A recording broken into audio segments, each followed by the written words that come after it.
భైరవ అంటే కుక్కకి భైరవ అని పేరు. ఎందుకంటే భయ్య నరుస్తుంది కాబట్టి. రవము అంటే శబ్దము.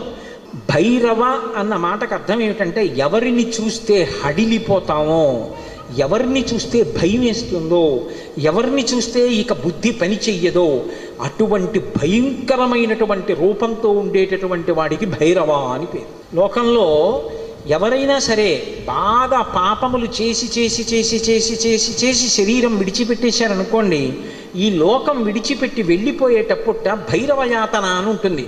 ఆయన క్రోధ రూపంతో వెంటబడతాడు బెత్తం పట్టుకుని. ఆయన్ని చూసేటప్పటికి భయపడి చెమటలు కక్కుతూ పరిగెడతారు. పరిగెత్తి పరిగెత్తి పరిగెత్తి దాహార్తితో యమసదనం దగ్గర అగ్నిజ్వాలలతో ఉంటుంది తోరణం. ఆ తోరణం కింద నుంచి దూరుతాడు కాలిపోతూ.